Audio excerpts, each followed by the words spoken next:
En fait, ce qu'il faut savoir, c'est que le redressement judiciaire, c'est un mécanisme qui a été fait pour les boîtes qui sont un peu surendettées, pour les PME, dans les années 90, 80, 90.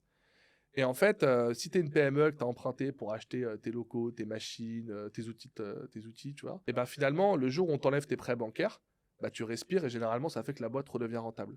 Sauf que pour les startups, pour eux, c'est vachement nouveau, en fait, ce cas de figure où tu arrives en redressement et la boîte perd 100, 200, 300 Ouais. 000 balles par mois, tu vois. Pour eux, c'est Ce que fait pas une PME, quoi. c'est impossible, en fait, une PME qui fonctionne comme ça. Et donc, nous, le jour où on arrive en redressement, le problème, c'est que pour être rentable, on a besoin bah, justement du mois de mars et du mois d'avril. Sauf que le mois de mars et le mois d'avril, on continue de cramer. Donc, on continue de créer de la dette. Sauf qu'en Donc, de perdre de redressement, c'est l'argent. interdit. Donc, tu te retrouves avec une dette post-ouverture du redressement qui est, là, pour le coup, c'est Eva de Retro Satanas, c'est vraiment le pire truc que tu peux faire, quoi. Donc, l'administratrice judiciaire comprend le truc, le tribunal comprend, mais très vite, le son de cloche, c'est rentable très vite, et surtout, plus de dette ensuite, quoi. Donc, on est rentable en mai, on fait un mois de juin pas terrible,